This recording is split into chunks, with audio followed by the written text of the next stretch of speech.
tube radio operators because of the way it's working. I'm afraid to turn it down or turn it off. So hello to those who may be joining us via the video. What I need to do first here before we start, if we ever start, as they say, the first thing we're going to do if we ever do it will be from the list of those that had perfect attendance. I'm going to try and draw one item of interest. I don't think I've ever done this live on video. And Bozo Control is nowhere to be found to help me with this. So we're going to draw one item out here and see who's going to be 00. So we can start. So here it is. It is SWL 53. Where's the camera? Not very good. SWL 53. That is Mr. Bel Air. Are you out there, Bob? He's probably watching the game, so I will get him logged in. Oh, now we got fireworks going on. That's cool. I'm going to dispense with what it is that we do here, since most of you know that, and get started. And we will fill in the blanks as we go along. Our new SWL 0 is SWL 53. That is Bob, Mr. Bel Air. So we'll get him checked in when he comes around. Let's go to SWL number 1. Who is probably saying, you know, there's got to be a better way to do this. How about SWL2? On the video feed. Yeah, you know what? Let me grab the video feed over on the other computer, and we'll keep an eye out on that. And there he is. Hello, OBP. Back in the air chair here, and we'll get the X and the square. I had everything set up in about 5 minutes. 5 minutes before airtime, many things dropped out. I don't know if it was a computer glitch or what happened, but the radios are back. Mr. OBP, how about SWL3? I'm checking it through. I saw Rob last night. It turns out he's now bowling. He's now in the bowling league that I've been doing for many, many years. He's subbing for somebody or taking over for somebody. So it was good to see Rob last night. Let's see, is my camera any good? Let's see if that camera even works. No. How about we do that?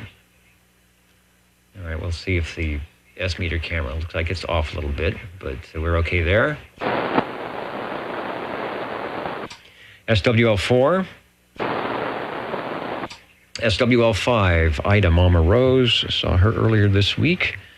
She says hello to all the old tube radio operators. SWL6. SWL7 over on the video page, and no doubt right here. Yes, most definitely. SWL number 7 checking in. All right, thanks for listening, and thanks for your help the last couple of weeks, getting everyone checked in. If I find the right mouse, we're going to go to, who's next? 11 and 12. That's Jim and Lisa checking in via email. Over to SWL 13. That is Mr. Cobra. Let me go to the big board and refresh comments so I can see everybody who's out there. Oh, lots of people. Very good. And hello, Travis. Oh, I haven't seen Travis in a while. I put on that banjo music just for you earlier. I knew you would appreciate that. And a whole list of digital shortwave listeners. Hello to, well, we'll start from the balcony. Fayetteville, we're coming up to you. Fresno, we've got Pennsylvania, Woodland Park, Colorado. I don't think we're going to have conditions tonight, but always conditions at oldtuberadio.net. Hello, Las Vegas. We've got Edmonton, who was in earlier and is back again. Georgia, Hendersonville, Tennessee, coming up to you. We've got Chicago, Dallas, Georgia. Man, that was just the greatest shot of the Cam 88. My video is not even going to be close to being that clear tonight. Maryland, South Carolina. Lots of Fresno stations. New York, of course. Oakland has been in. And we're waiting for Nottingham, the sheriff of Nottingham, to wake up in Liverpool. Directed net roll call. We'll keep going here. We're looking for SWL 14. SWL 15. You know what that is? That's the tram back here. Hold on a second.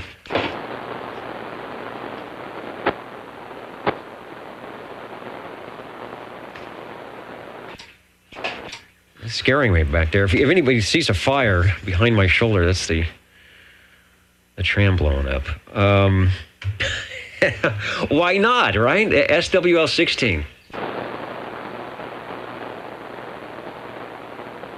Let's just make sure the whole room is going to fail here tonight. SWL 17. SWL 18. Oh, it is good to be back in the air chair, even if the wheels are falling off. SWL 19. Shortwave listener 20. Number 20 here. Please check me in, number 29, and proxy us in for next week.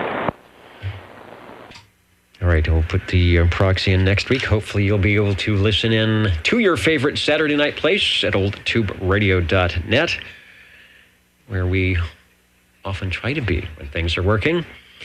SWL 21, Mr. JT. Sounding good from the Wasima Swamps tonight. And not only did we get the Cam 88, but I liked seeing that modulation light blinking with your audio tonight. SWL 22. SWL 23. SWL 24. 24, check in. SWL 24. Hello, Joseph. Got you checked in here on the Old Tube Radio Network. 1 out of 8.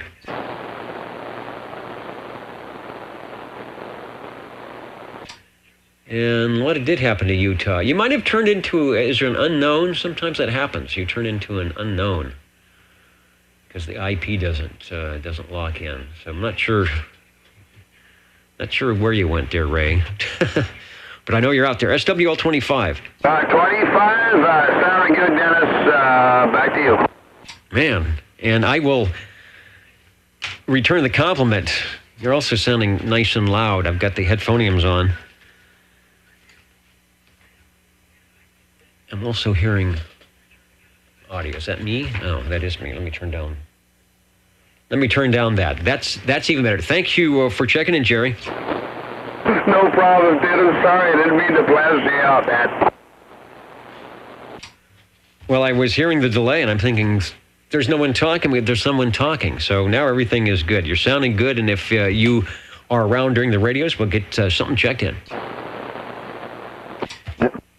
SWL 27.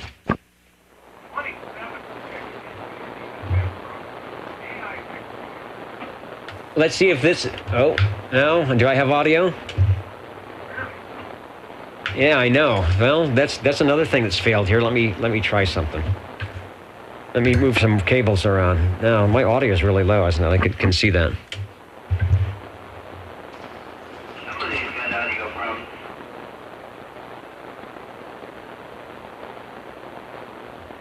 No fuses blown, right? You're on the screen, no, just a myriad of items. All right, that should be better. We got you checked in 27. Thanks so much, KB6GFD. Maybe somebody hit a power pole. Now, the problem is I've got power to everything. That would be too easy. That would be too easy not to have power. I could figure out what was going on then. Dwayne checking in via the crossband, which appears to now be working with some audio. Over to SWL 29, we've got a proxy for Mr. Loner. Check in. Let me just take a quick look around to the wiggle meters here and make sure all that looks good. Looks like it does. Over to SWL 31. I know in the giant Old Tube Radio Shack that Robert and Teresa have, that you guys never have any problems. I bet everything always works smoothly. Good to have you listening in tonight here on our first new 8-week check-in. This runs through December 15th. Will be our final 8-week on that. And Hello to the Tennessee stations on the digital side. How about SWL 32? SWL 33. I just hesitate to check myself in. I'm not sure I'm here 100% yet. Haven't heard the jingle singers. Haven't seen the jingle singers. I don't know what's going on in the other studio. We'll just maybe throw it open and see what happens here later. SWL 34. SWL 35. I did notice that we had the Cheyenne station waving a hand at old2radio.net in from his haunted house. That's it, Bill. You've figured it out. The Radio Shack is haunted here tonight. You have explained what the issue is around here. It's not a power failure. There is some type of ghosts and goblins. So I've got my own haunted house going on tonight. 35 is checked in and enjoying the pictures and updates from Cheyenne. I think a little bit of snow too in one of those pictures. And also hello to KJG 4755, the mighty Juliet Whiskey. Thanks, John, for waving a hand over at the video side, which appears to be working. Over to SWL 36, Roy. All right, sorry we missed you the last couple of weeks. Actually, I've got you checked in. So I heard you through the internet, and I'm hearing you really good now here in the air chair tonight. Thank you, Mr. Apache. Thank you, yeah. SWL 37. SWL 37 here, and good evening time, Dennis. Good to hear you in here, and you probably noticed I've called you a few times. Yeah, I think the calamity has subsided, at least on that side of the QTH, so I'm anticipating that when I give you a call next time, I will actually be able to set up something and not be running away. That would be nice. We have missed you here, though. Okay, and likewise. It's good to know there is a Saturday night place to be. Got you checked in, Chris, and if you are by the radio room, we will get you some radios checked in coming up. Of course. I'll even check in your favorite. You know me, I have a lot of favorites. I think we're going to have a few of my favorites in tonight. I've been listening into the radios tuning up tonight. It could be interesting. How about SWL 39? 39 checking in and checked in. Mr. Dan, Delta Alpha November, beaconing into Midtown Fresno tonight. Thanks. SWL 40. SWL 40 checking in. And 40 checking in, at least in the control room here in stereo. AM and FM between the speakers and the headphoniums. Hope all is well in Chinatown tonight.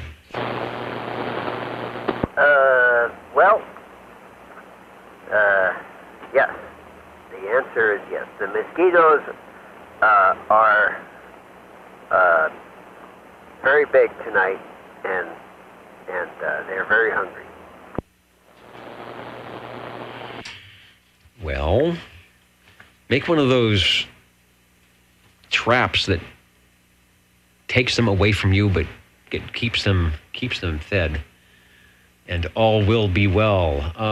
Who else is out there? Hello to Steve and our Ohio contingent. What's that? The SDR. I've been using that SDR receiver a couple. It's very nice. It's nice to have it all around, and it won't go to 27085. They don't have it opened up, huh? They have it locked out. Maybe purposely locked out. Why did they do such things? I don't know. Well, it was worth a try, that's for sure. Looking for SWL 41.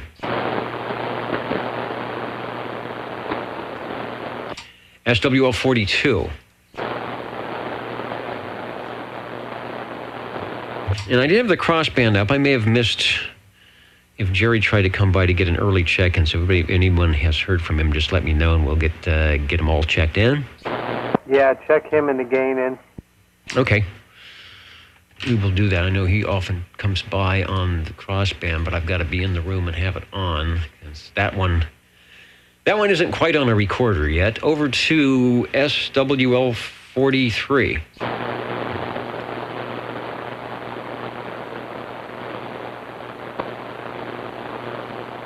You're not hearing anything from up in the hills. SWL 44, let me refresh. Did you ever come back? Did your ID come back? Doesn't look like it. Well, I think you're still on. Maybe your haunted house is doing its thing there. Hello, Ray, and thanks for your assistance. I was cracking up. I was remotely listening in, trying to take notes.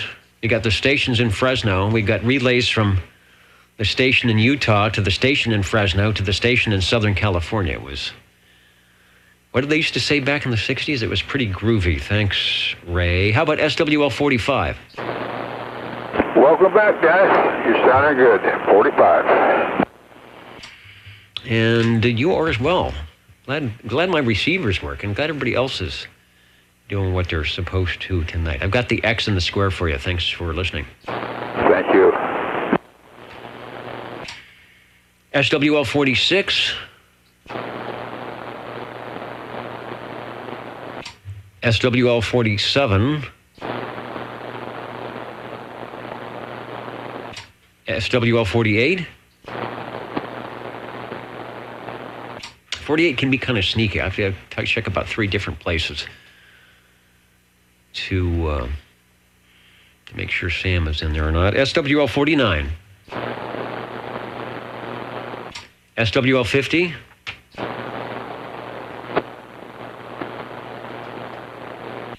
I thought I heard him earlier.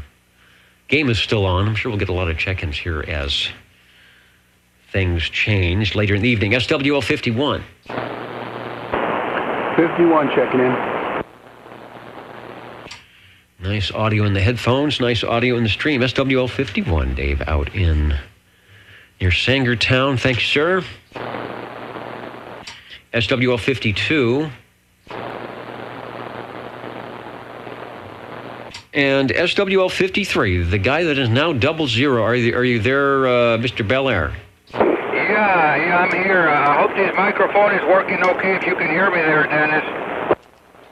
I can hear you mighty fine. I'm going to put in the X in the square, and we did the 00 drawing this week now that I'm back and can do it properly. And guess what? You are now, in addition to the ever popular 53, we put you in as 00 for the next 8 weeks. 10-4 on that. Yeah, it's been a while. It's been a couple of years. I remember I was 00. Yeah, okay. I guess I'm going to have to be sitting right by the radio there. 10-4. It's like the parade. You know, the person out there in front with the banner waving the flag. But if you can't be there, we know that 53 will be there as well. We've got you checked in and checked in. 10-4. Okay, have a good weekend. Take care. Bye-bye. All right, thank you. Direct Net roll call is where we're at. This is the Old Tube Radio Network, real radios glowing in the dark. Thanks to you, thanks to our radio collectors who take the time and the radio real estate somewhere in their QTH to put these radios on the air on Saturdays here live at 27085, theoldtuberadio.net. And if you weren't around in the days of tubes, sit back and tune in the Old Tube Radio Net, and you will know exactly what it was like in the days of tubes, as we will have many of the tube radios, many in their original conditions, checking in tonight. Should be fun. So we'll be getting to that in about 10 minutes after the roll call. Over to page 3 for SWL 54. SWL 55. Proxy in 55. M&M is, he was coming in kind of weak tonight, so he must be out and about, mobiling around there in the woods. So anyway, Proxy in 55. All right, we'll get him checked in. If he was out there with the WA1HLR, one of the great AMers on just about any amateur band, has a song about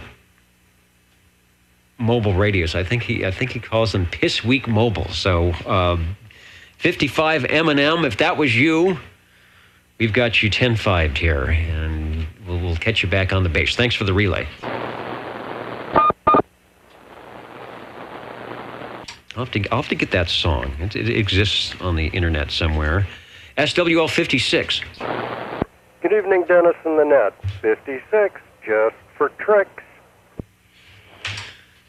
Tricks or treats. This is, let's see, Thursday, right? Coming up. So this is our Halloween show. And we might have some spooky... I have enough goblins in the room tonight, so we might have some spooky radios coming by as well. Thanks, Phil. SWL 57. SWL 59. SWL 60. Howdy, Dennis. Welcome back. And the doggone Red Sox are now leading the Dodgers. SWL 60 checking in this 291 base while we watch the Dodger game.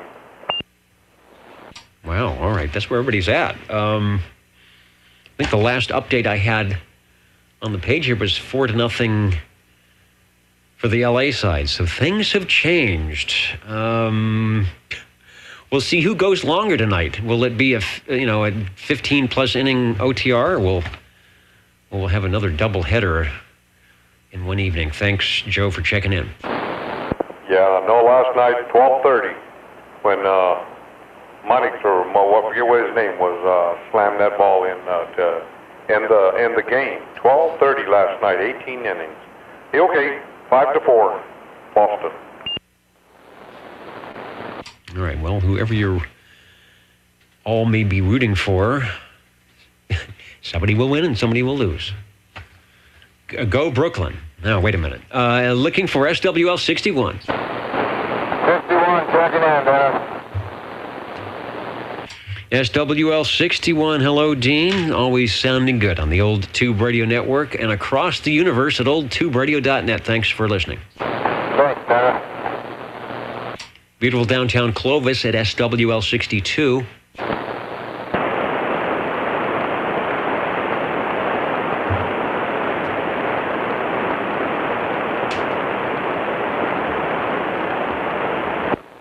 I know that carrier anywhere, but I did not hear any audio. Let's try it again. Don't go away. Give a short transmission. See if we can get some modulation on the radio. Over.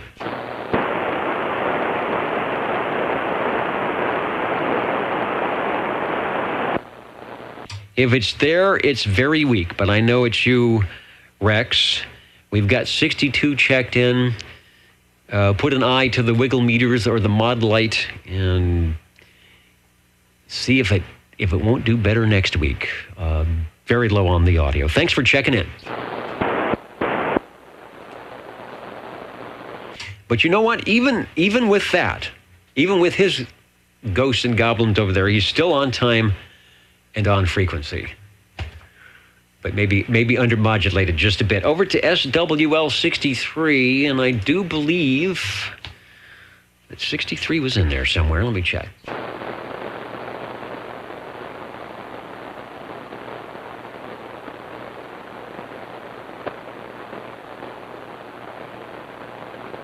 New York is on the board. Yeah, I have to scroll up to find it. All right, 63 will an official check-in. How about Jack, SWL 64?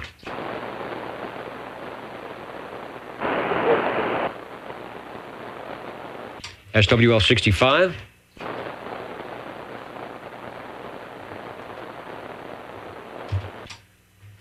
Oh, wait a minute. Match 65 may have been on OTR big page. Maybe not. Let's try. I'll keep looking. SWL 66.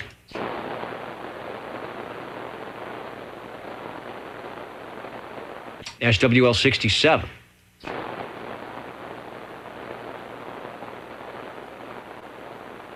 SWL 68.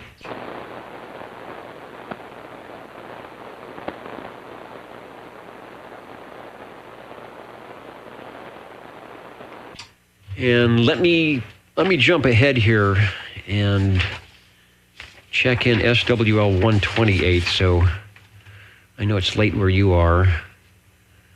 I would like to get an early call tonight so that won't be so much under the weather. There, John Lee. All right, thanks for that, 128, and we will get you checked in right now. And you can be assured that you have the, as we say, X in the square. Thanks for listening. Didn't hear or see SWL 68. How about SWL 69? 69 checking in, Dennis. This Mustang 2. The Mustang 2 sounding very nice, as it always does, Ken. We've got you checked in. Thanks for listening to the Old Tube Radio Network. SWL 70. Hello, Dennis. 70 checking in. SWL 70 hitting a home run into Midtown Fresno tonight. Thanks, Mark, for checking in. And that takes us over to SWL 71, who is out there, because I just saw him on the screen. Where did you go? Stan, yes, a lot of contests. I did not have the HF at all on today. Where was the contest? What was going on? East Coast, 20 and 40 meters, very active. Caribbean and Chile. Yeah, well, got a good location there on 10 meters, huh? It was only been open for 2 hours every afternoon, but that's good. That's good that it's opening up. That, and in fact, someone posted that they were hearing some openings here on 11. So check the beacons. Check the beacons to see if 10 is active. Well, good luck in the contest.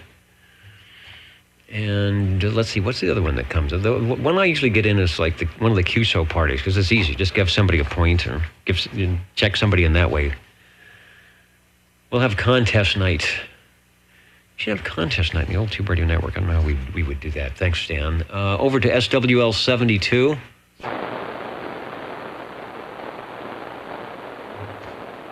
SWL 73. SWL 74. Hey, Dennis? Yes. Yeah, if you can proxy 74 in, that'd be greatly appreciated.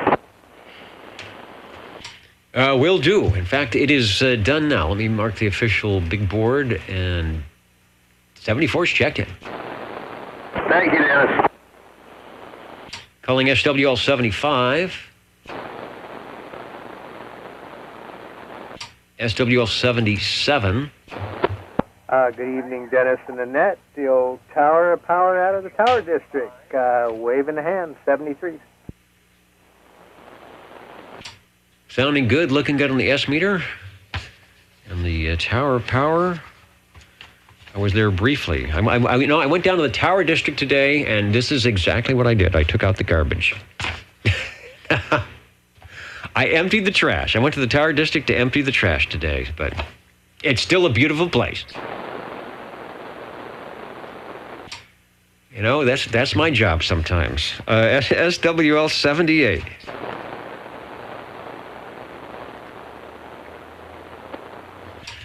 I'm not ashamed to say it. Sometimes you even have to take out the trash. SWL 79.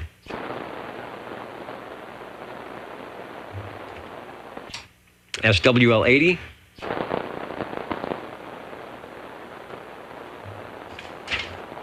Page 4, SWL 81. It's trying. Audio. Listen here. Audio, 1, 2, 1, 2. Yeah, it looks like that's about it. There is audio in many forms, in a 60 hertz, and then in your mellifluous multiple hertz. And I do hear you, and it is good. I hope it's not smoking too much, but it is good to hear the radio firing up. Well, it's good to check in, but I don't know. It's first for certain. Yeah, it's working. It's I don't know what the hum of it's. The microphone could be something else, but your voice is coming through enough that I know it is indeed 81. Steve Areno, the unicorn, top of page 4 is looking good. Over. All right. I still have that Jimco sale, Jimco Travelier.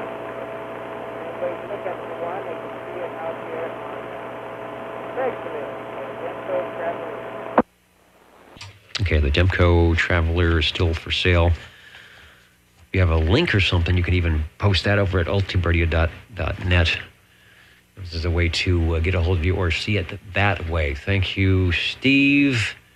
And yes, we will check in the Mountain View Google bots, all 2 of you, all 3 of you. This is the Old Tube Radio Network doing an audio cast of our 2-way radio extravaganza that we've been doing for 34 years or so, beaconing to the universe, thanks to the employers of the Google bots, and we do appreciate that. We will be talking about the glow-in-the-dark old tube radios, the CB radios from 1958 to 1978, Class D service, doing their thing coming up, so stay tuned for that. Looking for SWL 82. 82, checking in from the ditch banks of Iowa.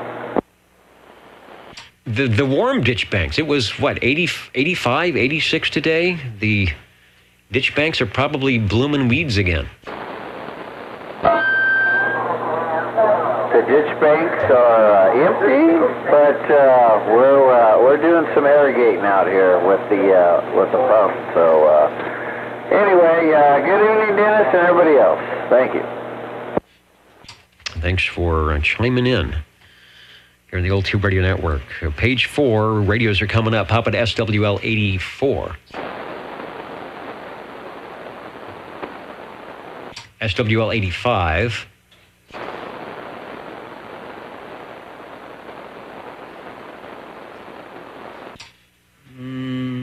I was looking for 85 on the other side. Don't see 85. How about 86? 87 and 88. What I'm going to do, I'm going to give proxies for 84, 86, 87, and 88 on a proxy check-in. Get the group checked in. Might be listening in somewhere. You got checked in, no problem there. How about SWL 89?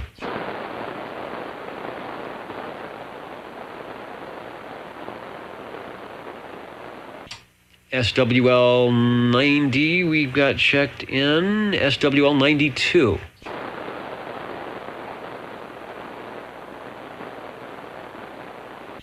SWL 93.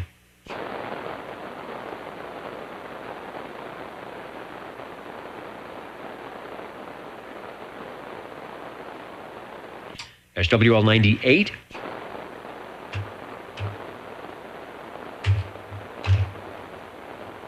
SWL 109.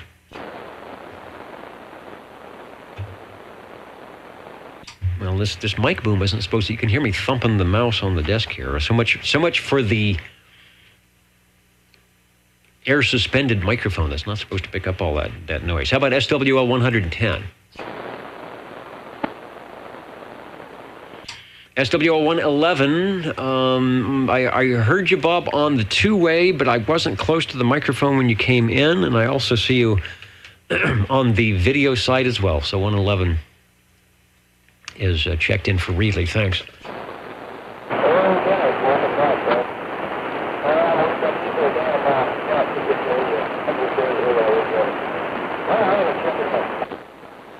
And the triple play between FM, the internet, and now on AM. I hear you loud and clear. Over. So 111 is checked in. Thank you, Robert. Over to SWL 113.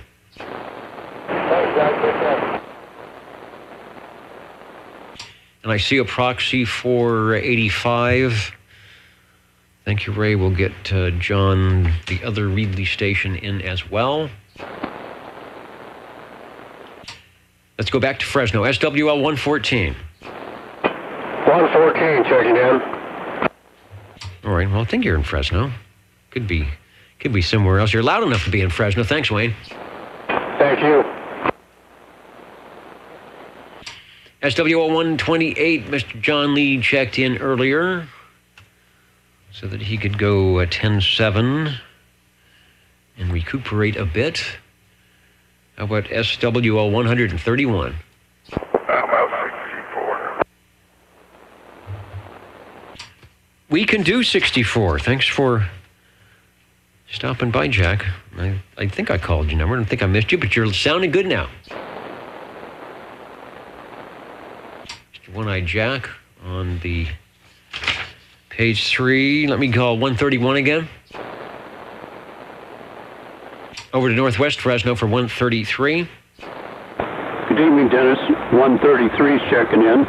It's great to have you back on the air this evening. Thank you. It's good to be here. Even if everything's not working right, we're doing a good job on the two-way, and that's as much as we can ask for the Old Tube Radio Network, doing its thing here on Saturday with some radios and maybe even spooky radios checking in tonight. SWL 135. SWL 135 checking in.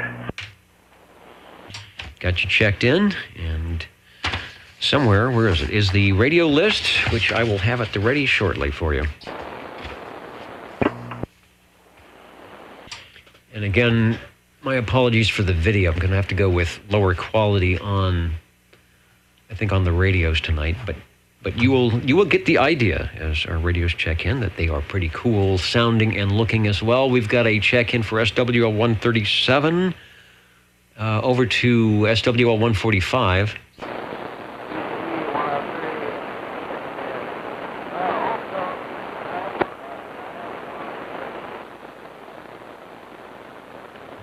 Oops, yeah. Hi, Jeff. I got you checked in, and I think you had perfect attendance, so we'll get you on the next list. We'll get you swapped over to, I think you wanted to be on 103. We can do that for you. And you faded away. You faded out on me when you asked the question. Try it again, over.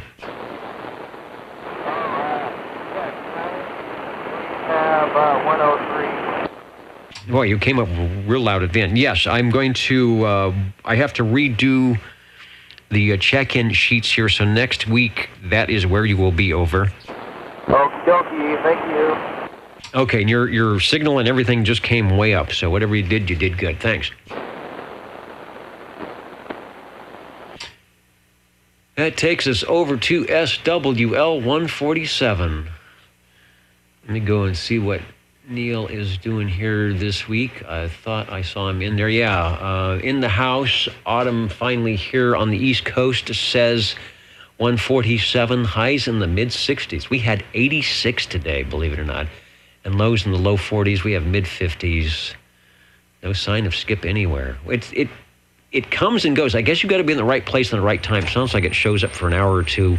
Stan reporting some good conditions if you were in the right spot on 10 meters for the, what did you call it, Stan? The worldwide CQ. Oh, that's a big one. No wonder you were getting all the stations.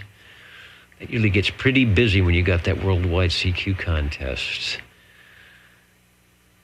Are my radios broken? No, hopefully not. Hopefully not, Neil. And they will come to life here when we get more than 0 sunspots. Thanks for checking in. Up to course gold for SWL 195. 195, checking in, Dennis.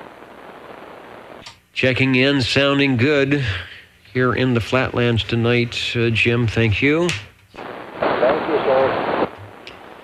Waving a hand to 396, EDA 396, out there in Nashville, Tennessee. Thanks for checking in with us here on the West Coast, the Old Tube Radio Network. And over to SWL 226. If it's out there, I might need a relay if Jeff is out there. 226.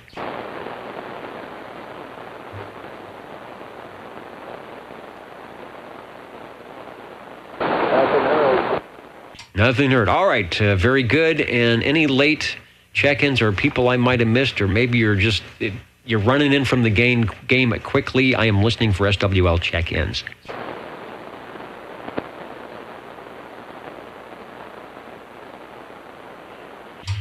Okay, what I'm going to do, I'm not going to drop the video stream like I normally do just because I'm afraid that it won't come back up properly. Not that it's proper now, but at least I think I'm going to make some pictures. So I will quickly reset the audio stream that helps out with the archival things that we do, and we'll be right back in just a few moments to take your Old Tube Radio check-ins on the Old Tube Radio Network.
Hey, there's a blurry control room.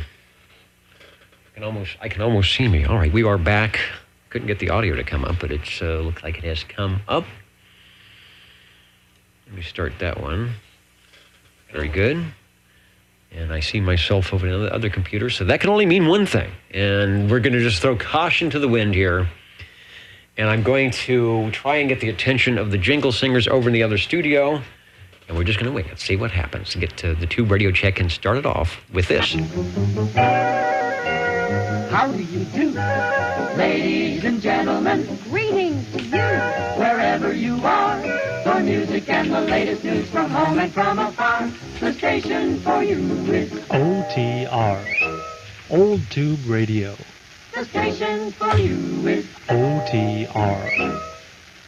The Old Tube Radio Network on the air. Let me just check a few things, and when I unkey, we'll be listening for your radio check-ins. I want to say hello to our listeners at oldtuberadio.net from California, Utah, Ohio, North Carolina, Colorado. We've got Alberta in there, Tennessee, of course, Dallas, Georgia, Maryland, South Carolina, lots of California stations, New York, Liverpool, waiting for the Sheriff of Nottingham, the sun to come up out there. And over on the video, hello to Corey,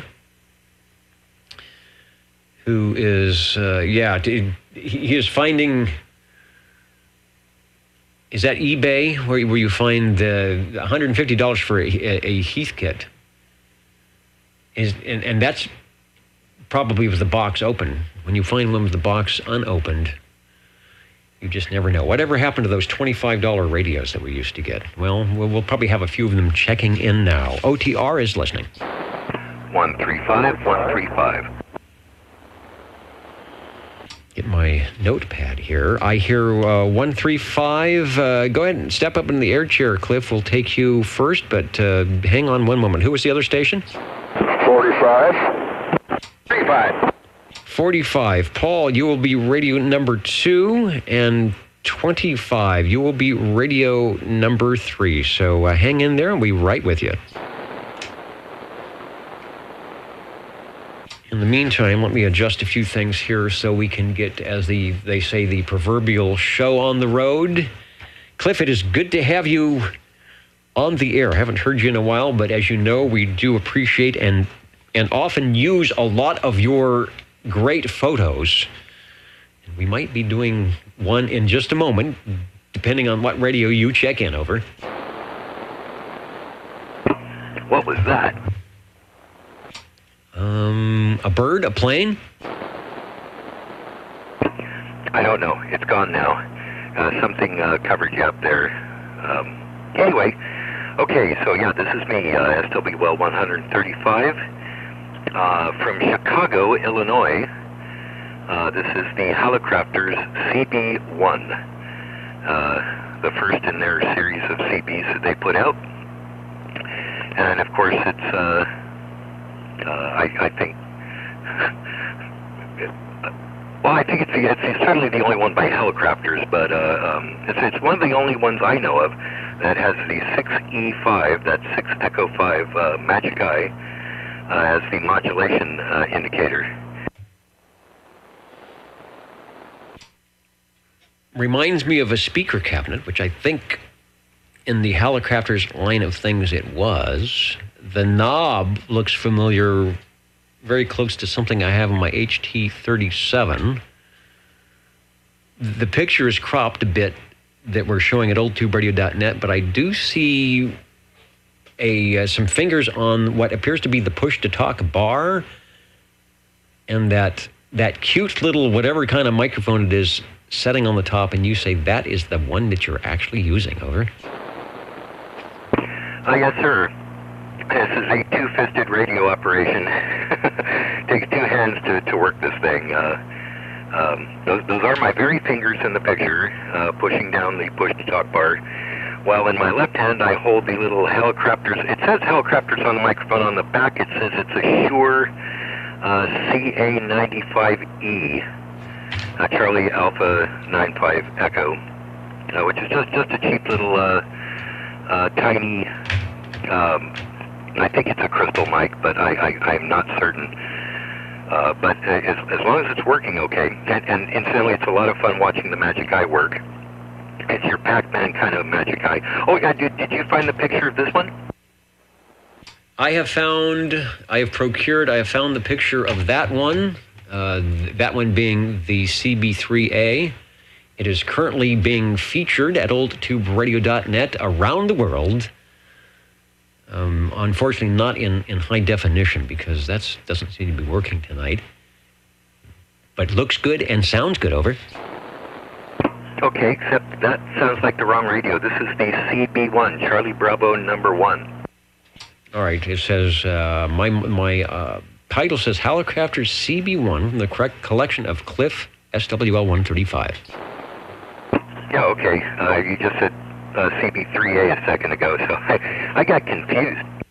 I was confused. I'm thinking of what the radio that Chris is probably going to be bringing by. A much different radio. The one, there is only one radio that looks like a CB1. 1959, I'm just confirming that, and it is, it doesn't give, it's in Sam's CB1, so you know that's the original issue. Yeah, and it's built into, what the heck is it? It's an SX122 I've got, and it has a speaker in a box just exactly like this one. I'm just wondering if Hallicrafters, when they probably didn't think, no, they're not going to do the Class D, and they did, and said, okay, maybe we can get into this without a lot of fanfare. What do we have? What do we have on the shelf we can modify? And they said, no, we haven't sold a lot of these speakers. Let's see if it flies. And it sure did. They went in. This is not called a little phone, right? There's no little phone moniker on this, right? No, sir. Just the Hallicrafters Co. On the front. And the Magic Eye, which is not for tuning, but it's for your audio. The other thing I don't see a lot on that radio. Is there a squelch control, and how about channel selecting, or is it just one in, like a walkie-talkie, just one in the box? Yeah, that's pretty much it. It's one channel only. CB1 with one channel. Yeah, there's a crystal, a separate crystal for the transmit, and a separate crystal for the receive. And yeah, there isn't much on there. There is on-off volume, a power light. Of course, the modulation 6E5 Magic Eye tube is really cool. There is a squelch control in the back. You got to reach around there with a screwdriver and adjust the squelch. I'm not kidding you. Maybe they figured no user serviceable parts inside. Or maybe they, Hallicrafters being the amateur radio manufacturer, and they did TVs and receivers, maybe they figured, with this new Class D that, since it's not supposed to be technical and you're just supposed to be going KOX 109 base to Unit 1, that you wouldn't need all these fancy things. So that was their first way to go. I can imagine that could be a problem if it was pre-adjusted really wrong. You would think the radio wasn't working. Oh yeah, but it's I have the thing turned off anyway. I don't use squelch,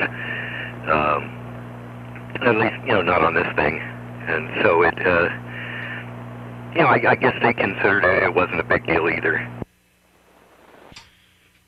Perhaps. I'm going to go to the S-meter cam, which seems to not be happy here. There we go. And so when you key down the next time, or is it key up? Anyway, when you transmit the next time, we'll record your S-meter setting.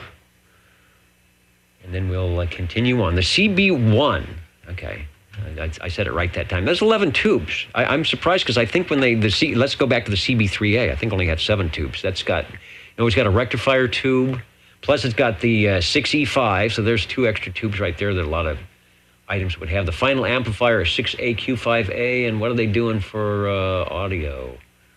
No 12-volt tubes in there at all. Speech amp, 6SC7 output, AF output modulator, 6K, 6GT, and the obligatory 6AL5 stuck in there as well. Back to you for transmission. The Halloween episode of the Old Tube Radio Network, we often have radios with magic eyes winking and blinking, beaconing in the night. Back to you. Thanks, Cliff. And thank you. I'm going to say on this one, you key down, because you got to push that bar down. So we'll say key down at least for this radio. And yes, let me... Oh, I get to look at the spooky magic eye for just a couple of more seconds. Okay, thanks for letting me check it in. We'll catch you next time. Next time here on the Old Tube Radio Network. And I will try not to use too many control room cams tonight, as the resolution just looks really blurry. Actually, I look better. I look better when I'm blurry. Maybe that's a good thing.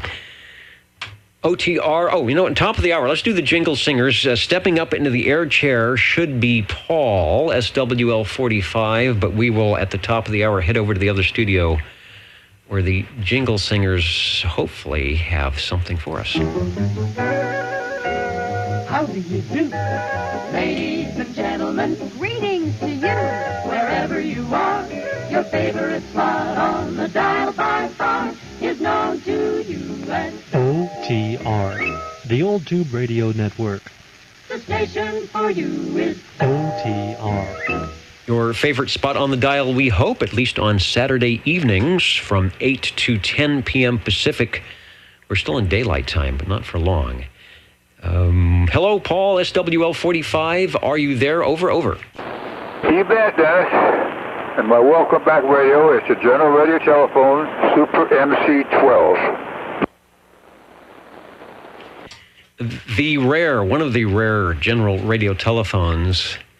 I don't have the photo up, and I promised myself I was going to try and put it in the mix here tonight when you came in, and I'm woefully behind on that, but I saw the picture that showed your 1.5 tons of General Radio telephones. Quite impressive. So I'll make a note here that we definitely want to put that online soon. But what we will put online is the radio on which you are talking. It might be, I'm not sure if this is the exact one you're talking, because it looks like it's from your photo collection here. And that is the General Radio Telephone Super MC12. Back to you. Yeah, well, you know the story of this. This belonged to Jim, SWL number 1. And when he passed, he gave me this radio on the bench. It blew a transformer up. It smoked it real bad. So I got another one back. I got another 12 from Bob Millum, actually his wife down there. He was the late Bob Millum. He passed away too a number of years back. And his wife got all this equipment, so I bought this one from them. And it's really a nice MC12. It looks the same, of course, but this one works. Back to you. It works quite nicely. Sounds great on the audio stream. And I'm sure it looks really cool mixed in with all the other general radio telephones. I'm going to bring up some info. From 1959, we go to, I'm going to say the early 70s, a Super MC-12, very much like the MC-11A, which I have a feeling we might hear one of those tonight. General Radio Telephone was sold to the Skyhawk Antenna Company in 1972. That time they upgraded the MC-12 with a much larger and powerful final audio tube. However, with that upgrade, the MC-12 was not able to be type accepted by the FCC, or they wouldn't type accepted. And it turned out to be the last general radio telephone CB manufactured. So if you have a CB, or rather a Super MC-12, you've got a rare item. There's also a prototype MC-100 that we sometimes can get on the air here, which is probably even rarer than that one. But this is the big one. Nice audio, just absolutely smooth. As you know, the general radio telephones, even with stock microphones, have great fidelity, and yours with the microphone you have is no exception. Back to you for transmission. 37. Yeah, it's a CM3 ceramic microphone. Came stock on the General. So, yeah, that's the microphone I'm using on the thing. I like it. It works well. I think the General did something to these microphones to make it work better, because they do work better than the stock microphones that you buy on the shelf, off the shelf. But anyway, I guess we're needing to get by here, so we got a lot of people waiting to get in there. So I'll let it get back to you, guys. All right, thank you, Paul. And just a reminder that we do archive the audio in an MP3 format. And if you'd like to hear how your radio sounded, you can give yourself a radio check by going to oldtuberadio.net, going to the archive button at the top of the page, clicking on the archives, and it will slowly load all those little reel-to-reel tapes on the OTR magnetophone, and look for the date and whether it's an SWL check-in or a radio check-in that you checked in, and then use your media player and scroll through, and you will hear the audio out of the receiver directly into the sound card. So it should be a pretty true indication of the way you sounded, at least here at Air Control on the Old Tube Radio Network.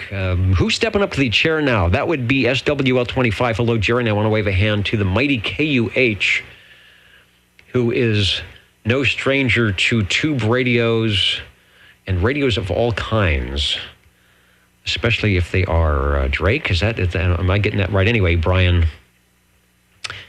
hello from Fresno, and hello to SWL 25 with Radio 3. And 37's out here. And 37 you'll be for.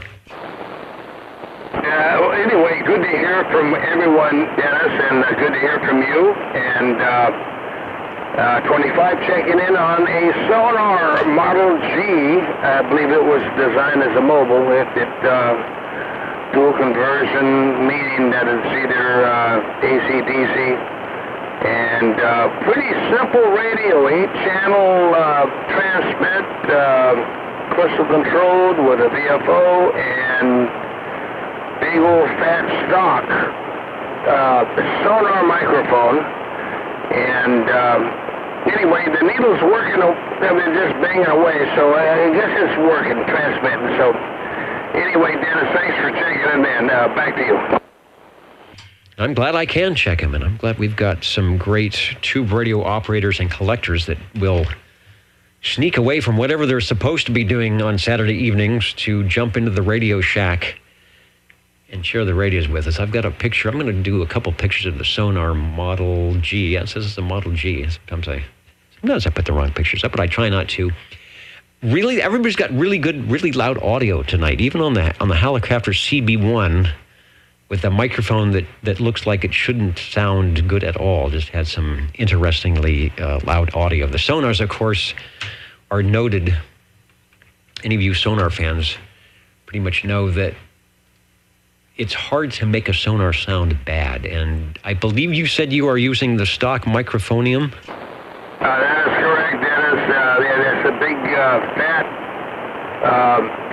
stock sonar microphone, talking across the top of it, and not trying to get it right into it. So hopefully it's not too intrusive. But yeah, that's, you got it. And I believe it was designed as a mobile, or for a mobile, and versus the FS 23 or FS 3023. Yeah, back in the days, you know, people were driving around in their, 1967 442s with their mobile sonar Model Gs in them, or Model Es in them. I think that Model E was also a mobile, designed as a mobile, not a base. So, anyway, Dennis, good to hear from you, man. Hope all is well, and back to you. You got to have a big metal radio in those cars. I don't know about that year of the 442, but some of the early cars had those big metal dashboards.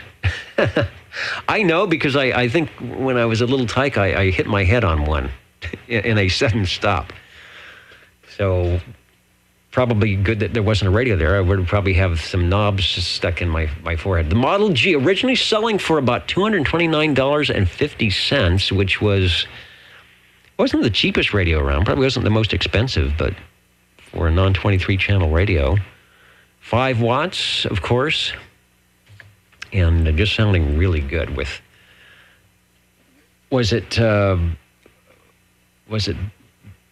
Crazy Bob? I can't remember who said that, the name for that microphone was called the piece of toast, or it looks like a piece of toast or piece of bread there. So if you're hungry for a grilled cheese sandwich after talking on that radio, there is a reason. Give us one more quick key down on Radio 3, the Sonar Model G, and we thank you for bringing it by. All right, Dennis, yeah, not to be confused with crazy Uncle Joe Biden, but anyway, thanks, Dennis, for checking it in, and we'll be standing by and listen to what Chris has got in line. And thanks again, Dennis. Wasn't that a loaf of bread? Well, that's the radio. The loaf of bread radio is the E.F. Johnson Messenger 1. Well, maybe it looks like I'm in fog here tonight in the control room with the low-resolution camera. Radio number 4 is fired up. That's SWL 37. Did I mention that you don't need an SWL number to check in or do anything here? You in fact, if you've never, ever been on the Old Tube Radio Network in our 34 years, it's your first time, we welcome you to bring by any radio that appears to be glowing in the dark and has tubes, and we'll talk to you about it. That's why we're here. That's how we started, actually. Just a group of people escaping from the noise and wild banter of regular CB channels down here on Channel 11, where most of the tube radios that those of us had, they had a Channel 11 crystal, and just a way to kind of relax and get away from it all and fire up the radio. So that's what we're still doing 34 years later, thanks to you. What radio do you have for us, Chris? Okay. Well, here we go. We're going to I'll start off with our general radio telephone, the Super MC11A. This is the 24-channel version of all those radios that they made from General Company. And I just said it's 11A. And this here, yes, that's right, it's 11A. And I am running this here with the stock microphone. And I don't know what else to say, but this one's mine and it's working. It's working well. Moments ago, we heard the Super MC12. That was the radio that came out after this. Didn't sell too many because they were not type accepted. The Super MC11A was an upgrade from the Super MC11. It was indeed FCC type accepted, and it has the same high quality fidelity loud audio that we heard from Paul's radio, with the exception that you're just using the regular stock microphone that came with it. Yeah, straight from the thrift store. Hence, it's known as the Thrift Store Special. 9 tubes. This doesn't even have as many tubes as the Hallicrafter CB1, but of course it's missing the Magic Eye. Speaking of magic, the magic tube for these later general radio telephones in the Super Series was the ECLL 800 modulator output tube that really helped things along. And of course, I see there's a 12AX7 in the mic preamp. So it looks like you've got a dandy 12AX7 in there making some good audio. Back to you. Yeah, it's my little screaming banshee in there, I guess. I thought that was your part of the screaming banshee. That's what you provided. Well, since you mentioned it, that could possibly be me. Well, I think it is. We will give credit where credit is due. Radio 4, the General Radio Telephone Super MC11A. It's sounding good. Take another transmission. I'll go ahead and see if I can get the S meter to read out here, so at least we got an idea of how the signal strength is coming in. Go ahead. Okay, is that meter working? Mine seems to be working. Everything shows it's swinging that way to the right, not to the left, but to the right. So it must be doing right. It's doing right. Just wanted to have a few camera problems on the S meter cam, but I wanted to show people that even though it sounds like it's 40 over, you're F5 dB over S9, but it sounds like 40 over audio. Thanks for bringing it by. Thank you, Dennis, and glad to see you back in there, and I will return with another.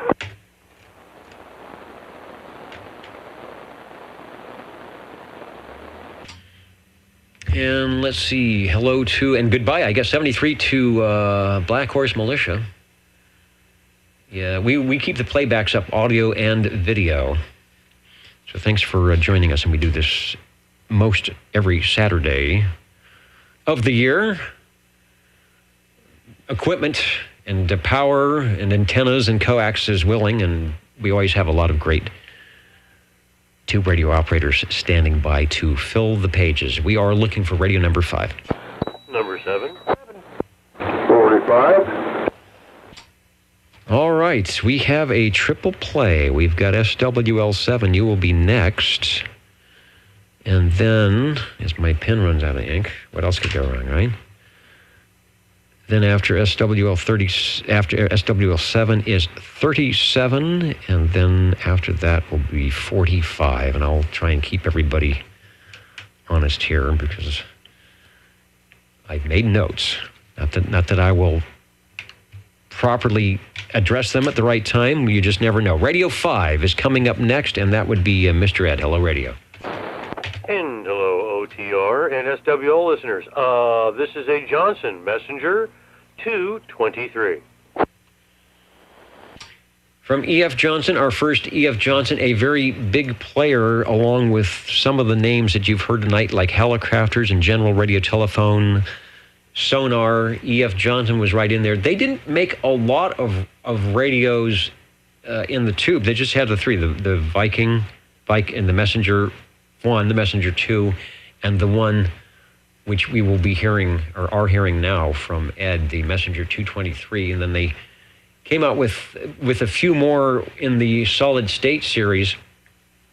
But these radios were so well built and sounded good. It was one of the kind where they didn't really need to upgrade it and change it every year to make something new, because they did it right the first time. This radio that Ed is talking on actually is, I guess, the upgraded version of the 1 and the 2, and we'll talk about that in just a minute as we put up a picture and go back to you for a transmission. There we go. Nice, simple, easy radio to operate. Just have the volume, squelch, and volume. I already said that.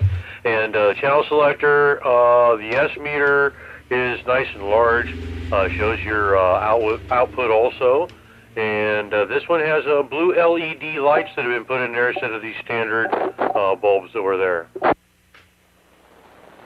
And the nice thing for that, although purists might say, well, I don't know about that, but the nice thing about that is, one, it looks cool, customized, and you won't have to probably go in every 12 months or whatever and try and find and or replace the meter lights. And I'm going to assume that's going to last for 10,000 hours or so. We are listening to, and you are, if you're at the page looking at the picture or watching the video, taking a look at Johnson Messenger 223. They were manufactured from 1969 to 1972 by the E.F. Johnson Company, which is still around, but I may be wrong here. I think they're a subsidiary of Motorola now, something like that. But they're one of the few, very, very few radio manufacturers that we hear during the program here that actually are still putting out radios.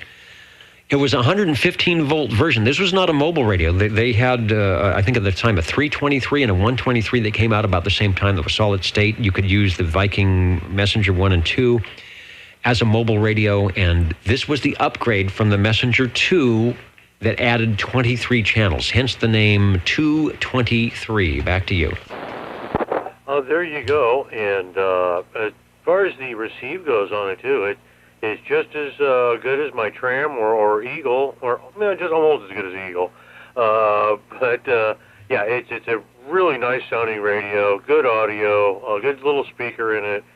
You really can't go wrong when you want to get your first tube radio and get out here. Oh, and this one has the D104 Silver Eagle attached. Boy, can't even talk. Must be that D104 microphone. And I changed the picture to show another version. Anybody out there watching might say, well, wait a minute, mine has this little light, and there is the version that has the modulation light. Haven't determined whether that was something early or something later in the 1969 to 1972 production run. But there it is. A good radio, a good starter radio, as we often say, if you're looking on eBay or somewhere and you find an EF Johnson Messenger 223, gives you all 23 channels, an S meter, simple to operate, and they're a really workhorse radio from a company that was known for their amateur radio transmitters. I'm not sure about the receivers. I'm not even sure. Every Johnson I know, the early boat anchors were all transmitters and still regarded high today. In fact, they had something called a desk kilowatt. Johnson made a desk kilowatt.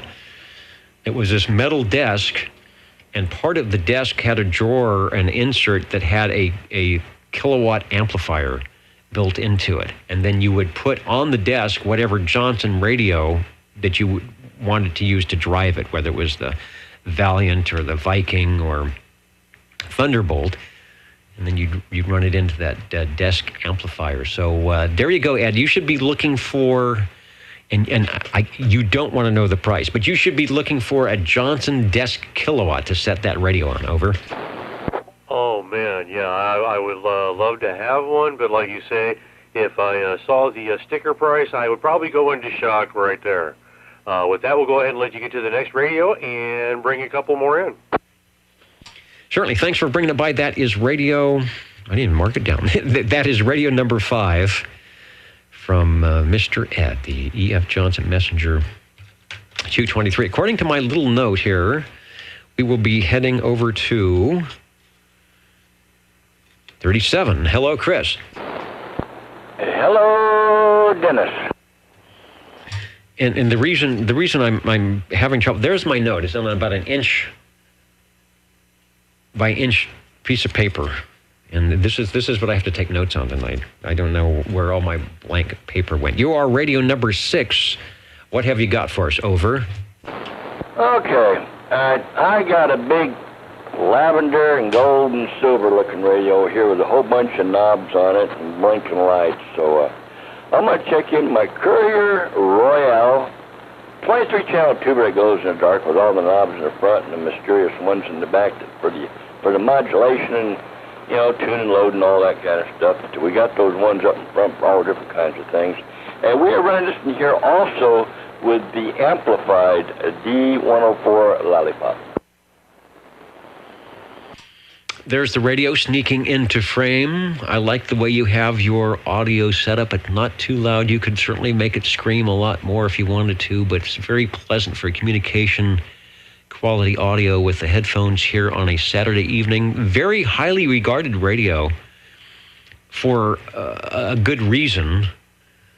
It's top of the line, built by Courier, included some items that a lot of times you would only see in amateur radio gear, one of them being the Collins 6 kilohertz mechanical filter. I think a lot of the parts were, I wouldn't say they're mil-spec, but they were, it was done to be a top-of-the-line radio, and you can tell the fact that it's still working 40, 50 years later, the way it sounds now, that it was indeed done that way. 11 tubes. Checking the tube complements, see if they've got a 12AX7 in the audio. I don't see that. If you go to oldtuberadio.com and look for the Courier Royale, there is a service manual for that. Let's go back to you with another transmission. Sounding good. Okay, well, I think I did bump the modulation up just a tiny bit. Was that too much? No, still sounds good. Let me bump it again. Let's see here. Here we go, right?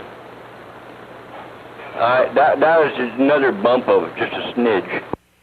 All right, I'll say that was a smidge. I don't notice too much. And like the days when that radio came out, there was probably people out on the dance floor doing the bump. And here you're doing the bump on the audio control. Yeah, I do remember that bump. Everybody bumping their sides of their rumps to each other. Yeah, their hips, that's what it was. Or something like that. Radio number 6 is the Courier Royale from the collection of SWL 37. I see that this was in CB14 in the Sam's Photofax, and if you had the special 12-volt DC cord that plugs into the back, you could run that mobile. It looks like it'll go 12 volts as well. Yeah, I don't have that one there, but what I got is what I got, and if I ever had to, I guess I could change the wiring around if I knew how.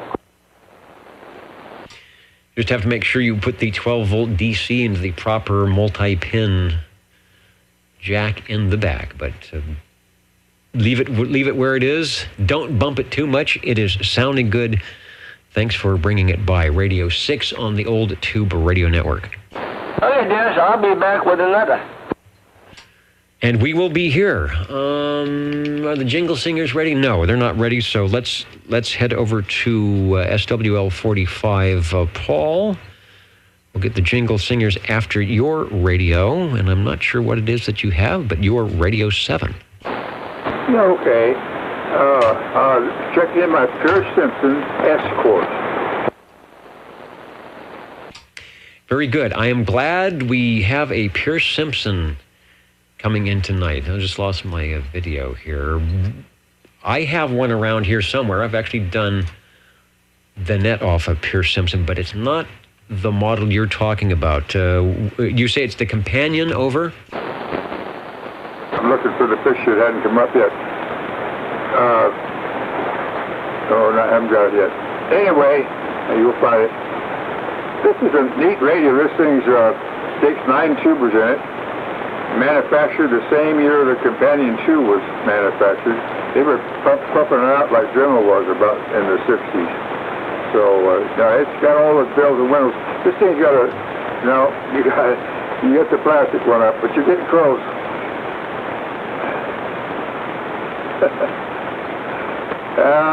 No, you still haven't got it, Dennis. If you continue to fish around, maybe you dig it out. Wait. Yeah. Anyway, this thing has a dial cord string on the thing for the VFO controller on the thing. Like the old style radios used to have back in years way back. So it's a unique radio like the Pierce Simpson. I like all the Pierce Simpsons. They're floaty radio. You still haven't got it, but anyway, mine is different than theirs. Is it the Companion? Maybe I've got it wrong here. I'm pulling up a Companion. There is a Companion 2, but maybe I'm off base here. Escort. Is it Escort? Well, that's certainly different. All right, and then we wave the magic wand, And you are correct. This is a whole different radio. How about that? Boy, you got it that time. That top one is it. That's the one. Thanks, Dennis. This thing sold for about $300, about $229 back in 1964. So they were really a bargain on these. Pierce Simpsons are real neat. I got a lot of them. I love them. Anyway, that's about it. Oh, I'm using a Turner Plus 3 power mic on the thing. It didn't come with a standard mic, so it needed a little help. So I put the Plus 3 on there. Super microphone. You can't over-modulate the thing, which is nice. I hope it sounds good. Anyway, back to you. 37. All right, 37 acknowledged. This audio is very nice. Audio is nice, good quality, not over-modulated at all. Again, I apologize for our camera quality tonight. Can't quite get HD out of anything for some reason tonight. And I agree with it. There's an interesting dial, like a band spread that you would see maybe on your car radio. Pierce Simpson, they had a good design. That's one thing I like about Pierce Simpson Radio. Whoever was on the design team, maybe it was Raymond Loewy, the guy that put tail fins on the Chrysler. I always think they had some of the better designs just for knob placement and just making it look like something that you would want to set in the living room or in the kitchen or wherever, not out on the workbench somewhere. And you mentioned this, I think, above the slide rule dial, there's some various colored items. Are those lights that come on over? Yeah, they are. They're individual lights that come on the thing when you turn it. It's pretty, this unique little thing. It's got a little meter on the bottom, but it works well. It wouldn't work well on a mobile, but for something like this, it works well. No, it's got all the little bells and whistles on the thing. This thing has a metal case on it, too, by the way. It's not plastic. So they went to the plastic, I think, after this one. Did they, Dennis?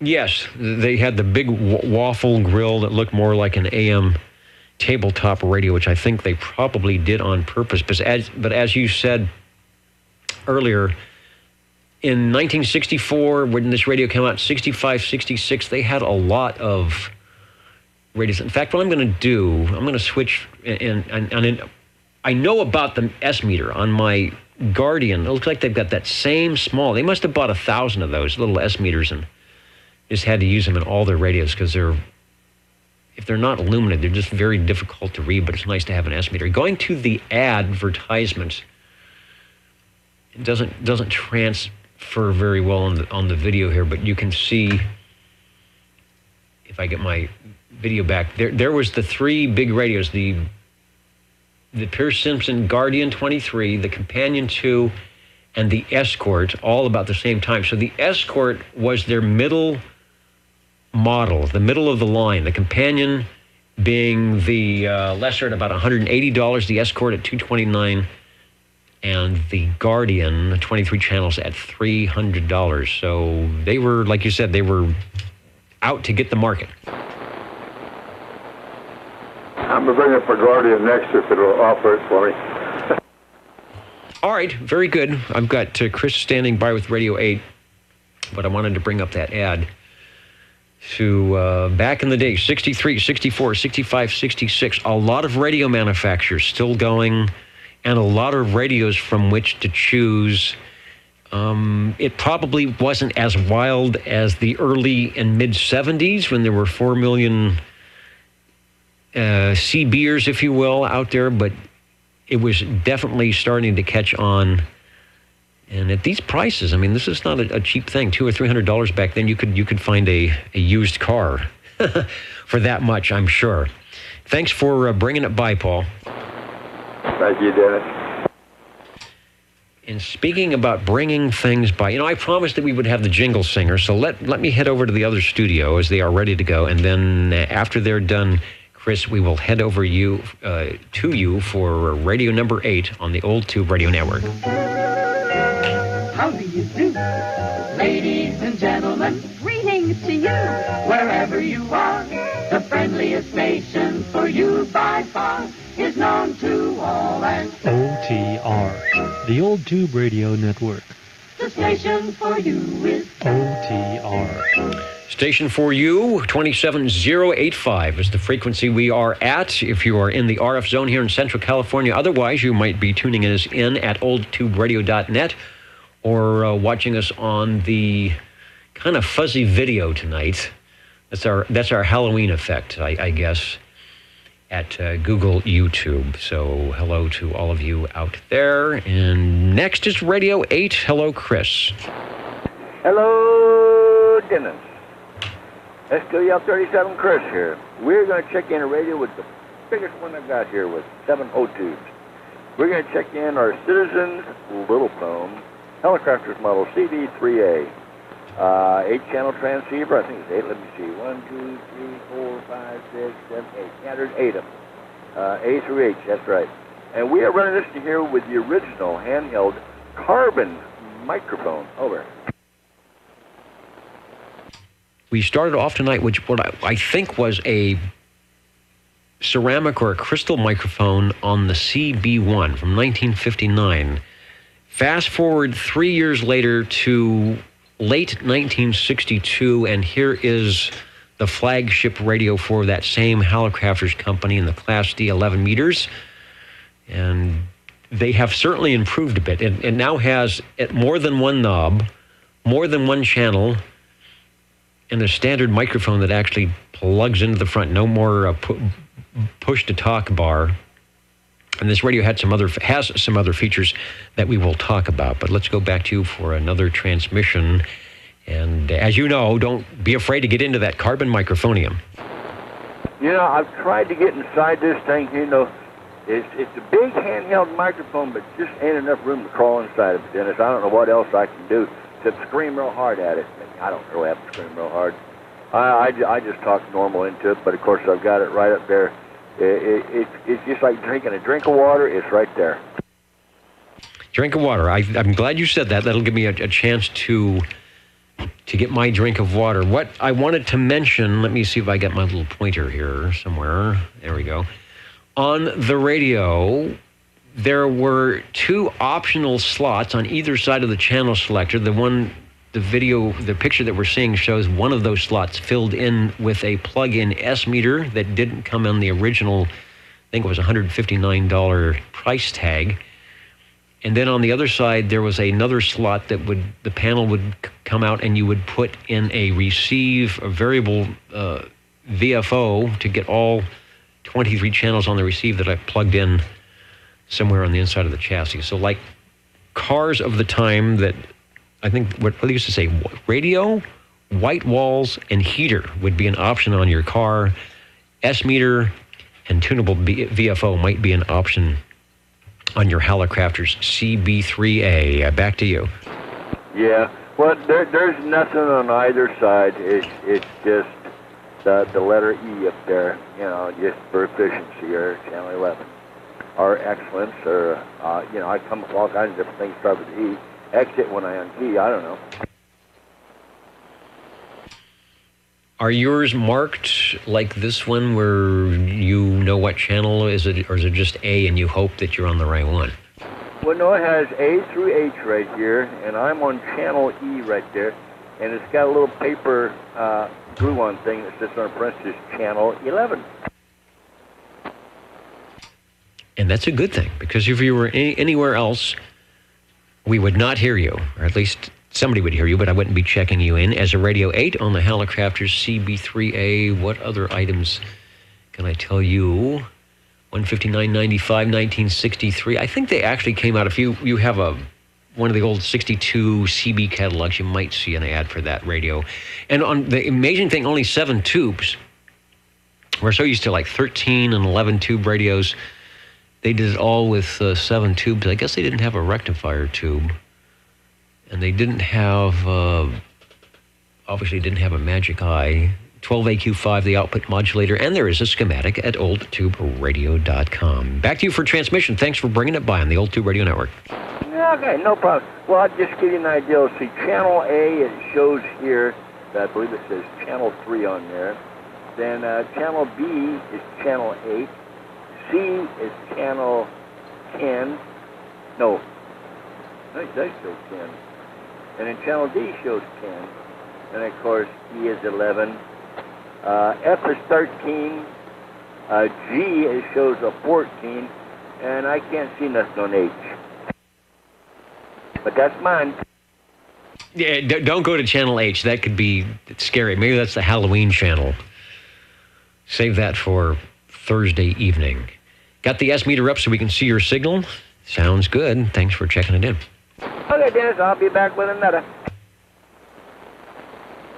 Number 7. And hello, Ed. SWL 7 with, I believe you have a new radio for us. It will be radio number 9 on the big list. Over. There we go. Well, for number 9, a Tram TR27E, 23-channel transmit and receive. I know I have a good picture for that. I have the proper picture for that, which sometimes we get lucky. And not only do we have a picture, but we have a picture of the actual radio. Get in the frame here that is checking in. And this is one right here. There it is. The big green machine, giant S meter, the infamous mystery switch. And this was, let's see, 23. Is this 23 channel transmit? I know it's received because I can see the VFO. It's also 23 on the transmit? Yes, it is. In fact, the E model was the first one they put out that had all 23 channel transmit put into it already. Which, back in the early 60s, that was one way to keep the price of the radios down because you were dealing with physical crystals, a set of 2 basically for each channel. This probably before the days of crystal synthesis, in which I think you only needed 12, 13, 14. You need about half the amount of crystals to do it, so that saves some price. And then, of course, with the PLL chips, you could go anywhere or do anything. But a way to save money and to keep an entry-level radio, that's why we have a lot of radios that checking in tonight with only 1 or 2, 5 channels or something, and you would buy the crystals as you went along for probably $5 or $6 a set. So when you got a radio like this that had all 23 channels, you knew you were probably going to pay a premium price, but at least you'd be done. Oh, there you go. And then, of course, you have a nice 5x7 speaker, excuse me, to listen to, and then the big S meter, which is one of the biggest S meters of any radio I've ever seen. Man, even my old eyes can see it without any glasses. For a CB transceiver, for sure, probably the biggest. I don't even think the later DAC models were bigger than that. It's comparable for those who are familiar with the Hallicrafters SX series of receivers, like an SX99 and the SX101, very similar to that size. And when you come to think of it, if you're sitting in front of the radio with the lights down, listening to the station coming in, where you would most likely be staring a lot of times is at the S meter. That's sort of how you kind of see the station, I guess, and as the signal floats up and down or moves back and forth with the modulation. So why not make it as big as a television screen so you can see what's going on? Oh, there you go. I definitely do like it. There's not much about the radio I don't like, actually, and the little noise limiter on there. There's a Volkswagen in the neighborhood that makes all that nice little popping sound on the radio, and that dude takes it right out. It works really well. They did a good job on it, considering it was made in 1963. Oh, and I'm using the Electro Voice 638 microphone. Sounding at the microphone of choice for a lot of Collins collectors. Works well with the impedance on tube radios. We're doing good with the early 60s radios tonight, 62, 63. Seems like everybody was out to make sure they had enough models to capture the craze that was just beginning in the CB radio, using your call letters and maybe a handle back in the day when the FCC would actually monitor you and send you a little letter, knock on your door, and say, you owe us $50 for being off frequency, antenna too high, transmitting out of band, talking too long. They were pretty nitpicky with some of their violations, which were, if you read the rules, they were violations. But a lot of us were always wondering where the FCC might be on our 1963 radios, wherever it was. Radio number 9, sounding good. Give us another transmission. And OBP, SWL number 2, listening in on the video side. Yeah, I forgot about 40 channels. I don't think, was there ever a 40-channel crystal radio? I'm sure that was either synthesized or they were PLL chipped by that. Anyway, Ed, back to you. Thank you much. And yeah, all 12 tubes fired up and going for your pleasure. With that, we'll get out of here and bring one more radio. 37. All right, and we certainly have time for a few more radios. 37, step up in the air chairs. Your radio brings us into double digits. We'll be right back after this word from Studio B. You're listening in the latest style at 27.085 megahertz. Channel 11, Old Tube Radio. In wonderful Fresno, California. Wonderful Fresno, California, the home of the Old Tube Radio Network. One of the many CB radio nights across the states here. Tuned in earlier to Old Radio Night, done by our SWL 21, Mr. JT, with the beautiful shot of the Cobra Cam 88 tonight. Very, very impressive. He's got a great, Mr. DD21 has a great collection of radios, and he always features a different radio on the live stream. So make sure you check out Old Radio Night if you like the kind of thing you're hearing on this particular broadcast, and you'd like to get some more information about tube radios, or any radio for that matter. Radio number 10. Hello, Chris. And hello again, Dennis. SWL 37 here. We're going to check in our pretty blue radio this time. This here's my G PowerMate by Jim Marine Products. 23 channel tube that glows in the dark like the other ones. But this here also has the amplified D104 lollipop. Over. Station.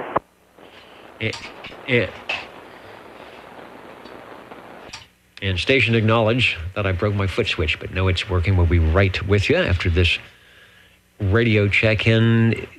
Is that microphone, the way it's wired, does it work on some of your other radios as well? No, it isn't. Each one's got their own plug. There are different plugs on each one of them here.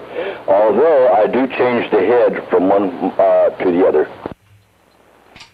Oh, well, maybe that's convenient. Sometimes changing the heads on those can be a little bit clunky. Trying to get the pins in without messing something up. Boy, I can't even adjust my video brightness tonight. There is the radio. That is, got lucky on this one. Let me bring it down a little bit. The radio that you're going to hear in a moment when I stop talking will be the one you're seeing in the picture. Back to you. Yeah, that's one. That is actually this one here. It's not a copy. It's just a picture of my radio. Uh-oh. I think, is it still working or did it blow up? I bet he's still transmitting. Hello, Chris. Back to Earth. Are we here? Yes, it went away, but it's sounding good now. Over. Okay. Did you get everything about this here with the microphone and whatnot? Yeah. But yeah, I have to change the microphones. For the other one was on the tinny side, so you know. Sounds good. Plenty of audio. I don't think you want to have it up any higher than it is. And that is one of the Panasonic 23-channel Panasonic chassis that I think has I think those had plate modulation, so there's some other radios that share that same insides, and you just can't go wrong. The facade might be a little bit different with S-meter switches or range gain controls or something, but the general base radio is always good. Can't go wrong with that. Radio 10, we have a breaking station, which we'll get to, but want to take another transmission from you. We'll pull up the S-meter and get a report that way. Thanks for bringing by the Gem Marine Products G PowerMate. Over. No problem, Dennis. Well, hopefully it just stays working here. It seems like it is. Let's see. Yeah, it's working. Anyway, I'll let you go so you can get the other gentleman there, and I will be back with one more. All right, and who is the, thanks for being patient, who's the breaking station? SWL 93 is doing a late check-in. Late check-in, but not late enough to not get checked in. A lot of stations tonight out of the radio room enjoying the World Series. Maybe you're doing the same, but we thank you for stopping by, and we'll make sure that SWL 93 is checked in. Thank you much there, Dennis, and we're out. Reminder, you're listening to the magic of the old Tube Radio Network. What are the magic numbers? 27.085 megahertz, channel 11. Are the magic letters? OTR. Right here in Fresno, California. Radio Magic. Old Tube Radio. For you. Looking for Radio 11. Numbers. Got some radios talking to each other. I think that was 7. Well, he checks which radio that shouldn't be on. Was there a 45? 45, yes, sir. All right, let's take you for Radio 11, and then we'll pick up Ed after that. Now, this is a different sounding radio than one you've been on tonight. And that's not, I'm not saying that as a bad thing. It just makes you sound a little bit different, but I like it. Go ahead. Well, this is by going by a stock mic on this Pierce Simpson Guardian 23. I'll tell you about it later. This thing was manufactured in 1964, I believe. Yeah, that's right. And it's plastic. Anyway, back to you. Okay, well, just your unamplified voice that we're hearing, and it sounds good. I'm not going to say that it's 100% modulated, but it's certainly coming in well enough with the carrier that there is no problem at all. And give me the model number again. Is that you said it was the 23? That's the Guardian 23. Yes. All right, I want to get the right one. I messed up last time. There is a 23B, which I don't think has many differences at all on the front. We'll pop up the picture, and I have a similar radio that actually did the net on a couple of times. Again, classic styling. I mentioned before I like the Pierce Simpson, the way they did their styling. This has the look of a Frank Lloyd Wright furniture design. And it sounds good, and I see the little S meter has made it into this radio as well. Yeah, they've made it look a little better. I don't prefer this one. I like the Escort with the metal case a lot better, and the single lights, and the plug-in crystal in the front. They got this one pretty streamlined. I think they were trying to make them a showpiece and do away with the old-style look. Too bad. Anyway, your euphonics microphone, so it's totally stock, and I have to really get close to it to make it modulate. I mean, I really get close. So, this thing had the hydro sync circuit on the thing. Instead of BFO, they use single crystals for transmit and receive, which is fine. It's always come up something a little bit better within a year. Anyway, back to you. Sounds good. It has the little, I think it was like a neon, I'll say it's neon, it was orange. It could be something else, but it's on the opposite side of the S meter that glows at you when you're talking. I always thought that was interesting. Mine has some extra switch, I think, that puts in extra channels that I wish they hadn't done. And what I remember from mine, if you look at the top of the radio, there are no vents. It runs really hot. There's convection cooling on the side, but I don't know if you experienced that with yours. I remember mine just really seeing, but tubes like it warm, but I just remember mine running really hot. Yeah, plastic case too. They do run warm. They don't have enough ventilation on the thing, I don't think. Oh, it kind of feels good in my room tonight, though. It's pretty working well.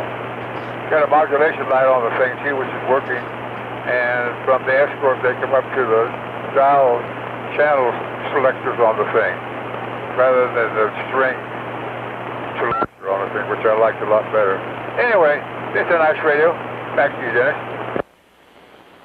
Out of the three, the Companion, the Escort, and this Guardian 23 top-of-the-line radio, and it sold for $300, which was actually on the high side for radios back in 1964, but they sold quite a few. We hear quite a few coming by the old Tube Radio Network. We like that. Radio 11, 23-channel frequency selection with exclusive heterosync circuit dual conversion. I sound like an advertisement, don't I? Super het receiver with low noise new Vista front end. There's a plus. That's probably why you were paying some extra price with that new Vista front end. It had a squelch circuit, illuminated S meter. I don't remember mine was illuminated. Maybe the light is burned out. Channel selector and modulation indicator illuminated easily provides full 5-watt legal input while operating at 50% of its full load capacity, ensuring long component life and tremendous power reserve for overload protection. And there is a schematic at oldatuberadio.com. Thanks, Paul. 37. Number 7. And number 7 is back. And then we'll get you, Chris, after Ed, who was working on, I think it's like too many radios with the volume up. It's sounding good now. There you go. Yeah, a matter of leaving the radio on and making things squeal. Man, I hate that sound too. Anyway, with that, this is the Browning Golden Eagle Mark III SSB. Now it's an interesting evening when we pretty much are on the final lap of the old Tube Radio Network, and the first Browning checks in. It's been a fun night with some of the earlier, not heard so often radios, but I'm glad you're going to throw a Browning into the mix here. I will pull up a picture, or I guess our obligatory or standard picture of the Mark III SSB, because it's such a nice shot from SWL 135, and we'll go back to you for transmission. Excuse me, there you go. Yeah, the nice two-piece unit there, transmitter, receiver. In fact, 21 tubes altogether. Receiver has 12 and the transmitter has 9. And also have the D104 Golden Eagle, gold limited edition, gold-plated microphone. And that was weird. And like the Brownings, whether it's a Mark II, Mark III, R68, T68, 23S9, it has that loud Browning audio with, I don't know what to say. I'll say piercing high end. They made their radios sound a certain way, and pretty much regardless of what microphone you put on, makes it easier for you to talk, but it still sounds like a Browning. We'll go back to you for those who might want, I don't know if it's easy for you to do the ping demonstration, but if you so desire, we'll let you go at it. Oh, you mean something like that? I can do that real easy. Easy stuff. Well, the radio does it easy enough, and then you have the magic switch to dial in the amount that is necessary for the conversation. Sounding good. Thanks for Radio 12. And I do believe we have SWL 37 with an item of interest. Yes, we do. I'm going to check in my Chris 23 Plus CV transceiver, 23 channel tuber that glows in the dark. And Dennis, we are running this one here with the handheld original Chris microphone. Over. Non-amplified. Now, how do you know it is the original microphone? Does it indeed say in their little kind of cheery font there, KRIS? That it does, right in the very center of the microphone piece. And it's doing a good job on the Chris 23 Plus. Also, I believe one of the Panasonic chassis, 23-channel chassis, that would be similar to, what was the you checked in? Just checked in. I forgot. The Gemarine Products G Power Mate. So I'm thinking you might have some interchangeable microphones with that one. No, each one's got their own plug. There's the same style plug, but they're wired different. They must have did that on purpose to fool you. But sounds just as good. It's got the nice, loud, crisp audio like the Gemarine products. And this one, there's a little bit of blue on it, but not as much as the other radio. That is true. There is a little bit of blue. Close to that blue, a little bit different color, but it does have a little bit of blue in it. And, also up there on the hit me meter, it's got the green for the power and, of course, up there on the top, the orange and red for the hit me meter. I have, I think, my Navajo, my TRC 23B or whatever it was. That must have been the import meter from Japan that they put in a lot of radios. That reminds me exactly the one I had on my Navajo that came out at about 1970, 71, 72, something like that, which would be about right for that year of manufacture on the radio. All right, the Jingle Singers are ready to go once again, but we'll go back to you for, and lucky Radio 13 you've got tonight on the Chris 23 Plus. Thanks for bringing it by. Okay, and it's quite warm. I just put my hand on top of it to move it a little bit, and it almost burnt. I had to move my hand, so I'll just turn this off when I unkey and get over to the other radio that's not so hot and I can listen to. And notice that has the vents on the top, unlike the Pierce Simpson Guardian 23 that has the flat case with the venting on the side. So it would make more sense for convection cooling to have something where the heat can rise out of it. Maybe you can wrap some popcorn up or some foil and pop some corn on that. Not recommended. The old tube radio network recommending, if we're going to recommend anything, let's recommend the Jingle Singers. They're missing their cue here. All right, they're not paying attention to me. Here we go. Let's do some spelling. OTR. 27.085 megahertz. Channel 11, Old Tube Radio. Old Tube Radio. Old Tube Radio tonight. We've done quite well. 13 radios. Might be looking for one or two more here at the 10 o'clock hour before we sign off tonight. Thanks to all those who, as we say, take time out of their things that they do on Saturday evening to jump into the radio room and say hello to us. Thanks to all those who tune in from far off places with information and radios of their own that they'd like to check in. Just we don't have the greatest conditions. Let's see, 23 and 23B. Yeah, Stan, we got your Guardian in tonight. It's been a while. Stan SWL 71 has both the 23 and the 23B. I have a 23 here somewhere. And John saying that Paul, SWL 45, was 5 and 7 into his vertical in Reedley. Paul does a good job up there on the hill. He's got a good location and a great radio collection.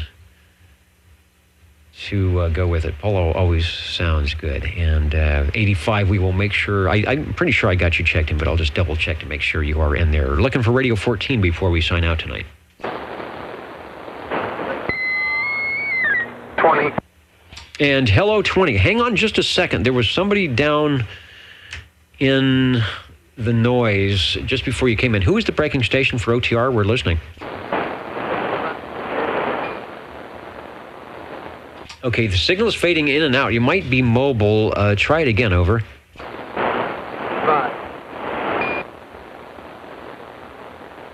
Well, I get the Roger beep at the end. This is the Old Tube Radio Network here in Central Fresno. Anybody else copying the station? You're mobile, you're on a walkie-talkie, or perhaps the band has opened up and it's Skipland. I don't know. Listening. Probably say it a little bit slower.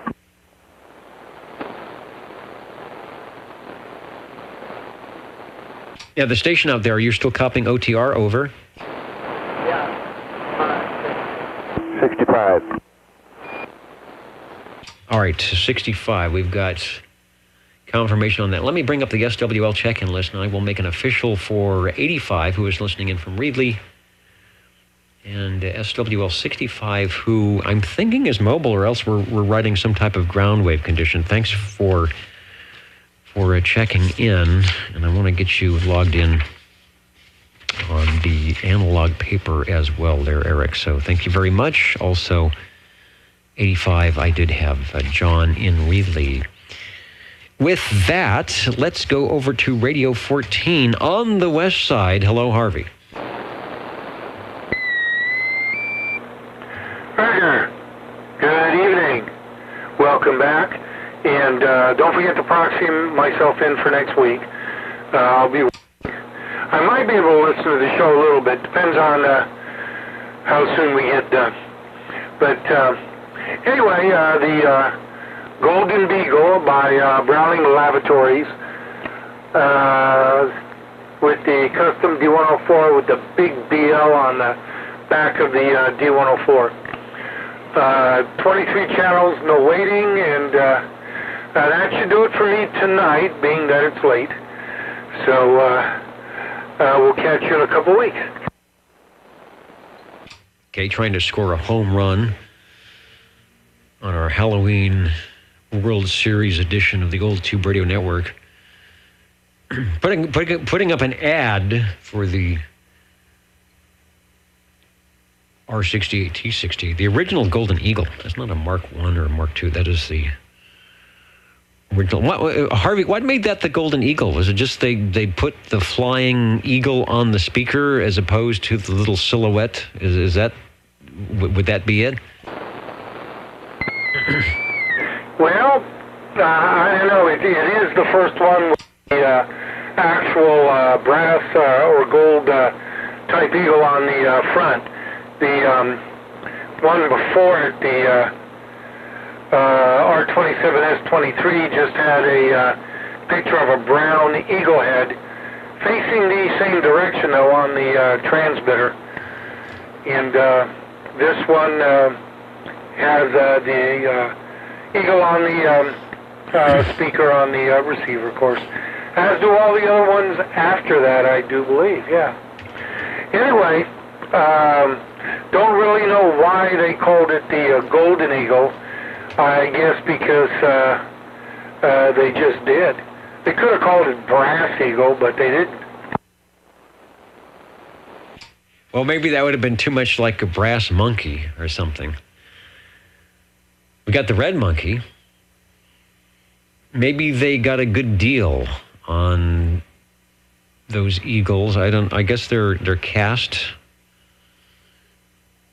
in, like you said, brass or something. So maybe after they ordered the 10,000s, to get the good deal, and they figured, okay, now we've got to use them somehow. It was good. I mean, it was a good name.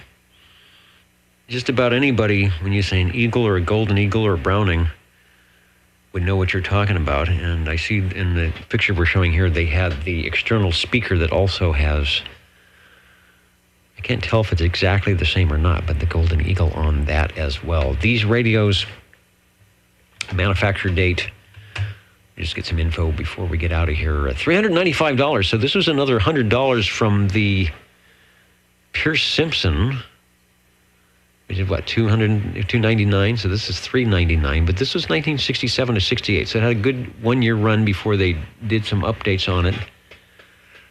There was a Series 1 and Series 2. The Series 2 transmitter had the lighted on-the-air light rather than the spotlight that they had on the Series 1. And some of the receivers had a variable RF gain, and others had a 3-position switch.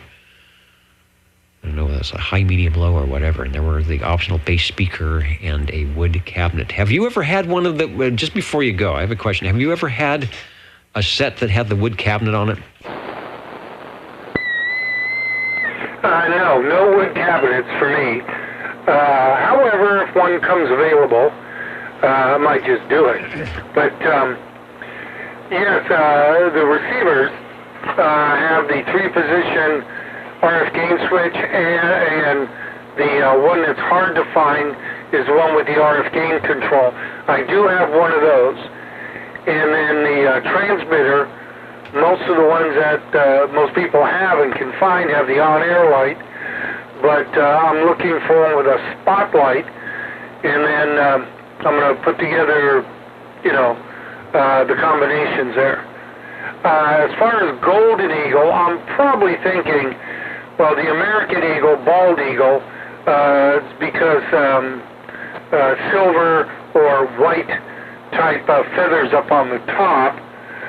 Also some coins, American coins from the, I don't know, I think it's up through the 50s or whatever it was, silver dollars. Some had the silver eagle, had the eagle on it. Some of the coins were called silver eagles. So I figure they went Golden Eagle, keep the American theme, and but make it a little different there.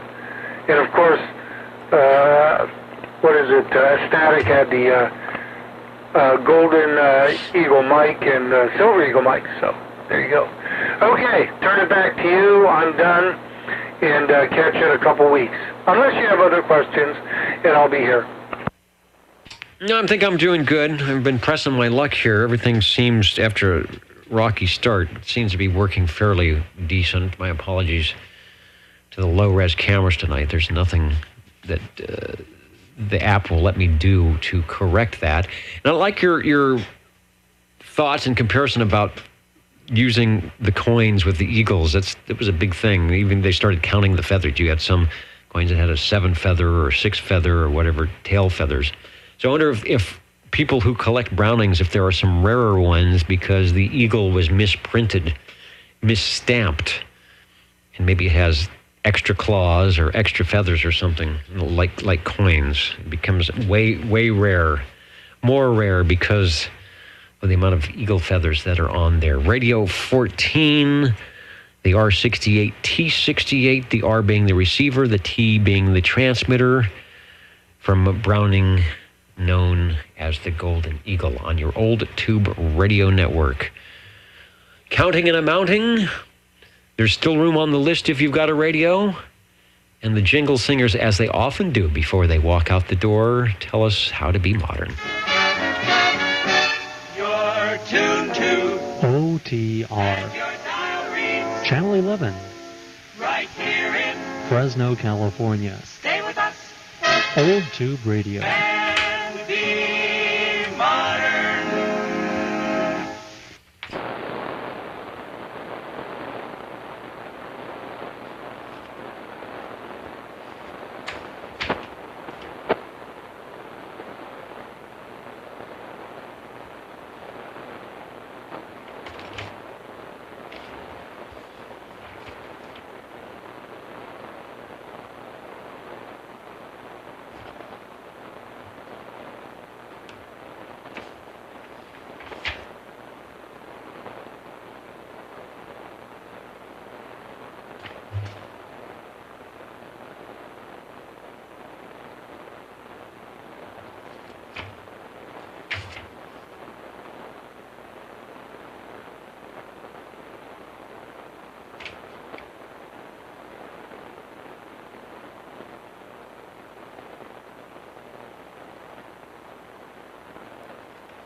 This is the Old Tube Radio Network. Ladies and gentlemen, stand by. It's time now for the current OTR totals.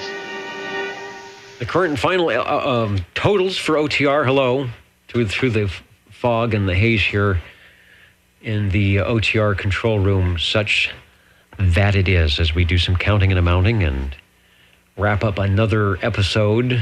I don't know what episode this is, maybe 4 million, who knows, of the Old Tube Radio Network. I've always said that when we check in our millionth tube, or how many ever radios it takes to get 1 million tubes checked in, balloons will come falling out of the sky here. We will see what happens with that. On the SWL side, we had 52 check-ins tonight. This is the first week of our new 8-week roster.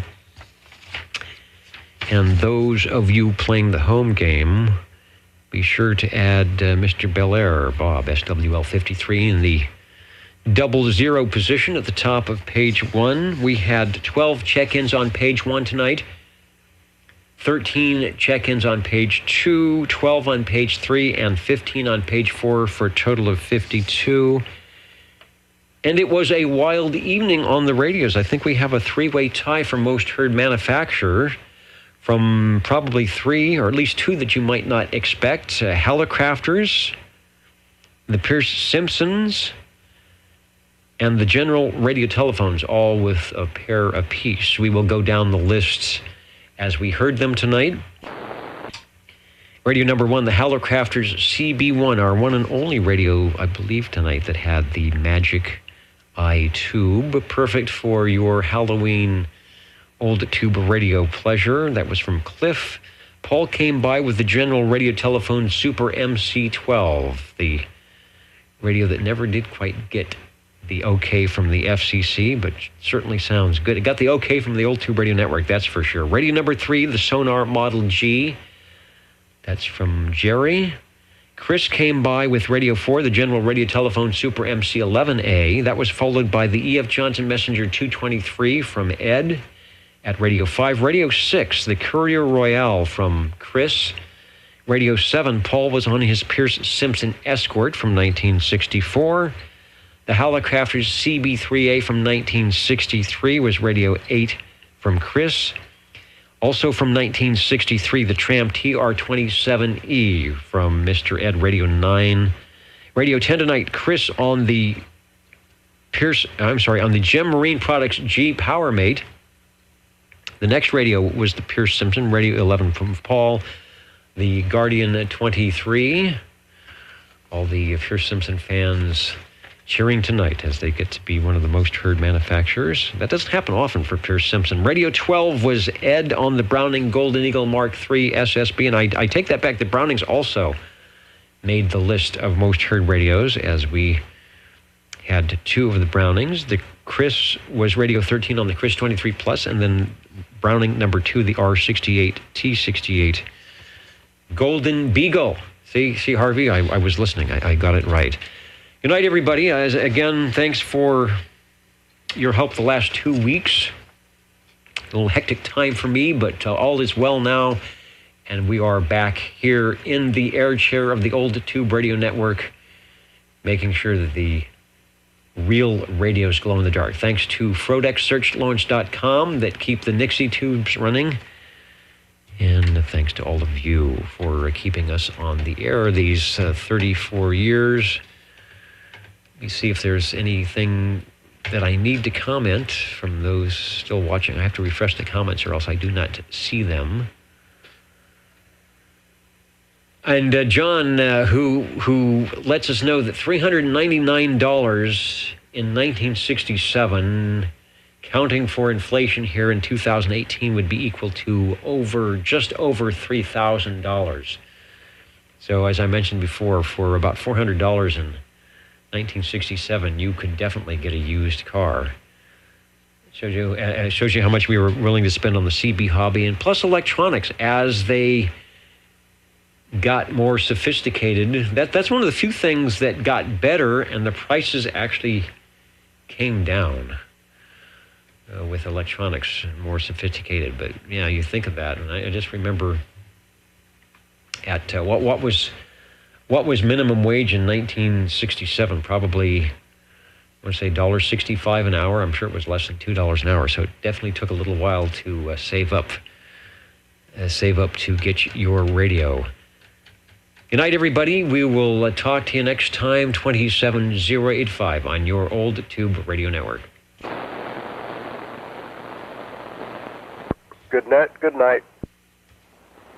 Good to have you back. Good night. Did we come up with a final total for the World Series tonight?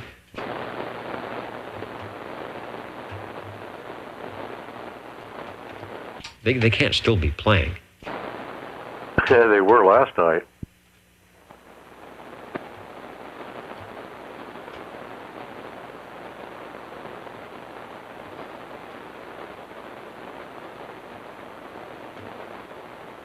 All right, putting this thing to bed and do some testing tomorrow, see if I can get everything back to where it's supposed to be. Good night, everybody.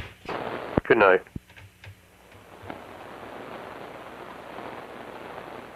And there goes the video.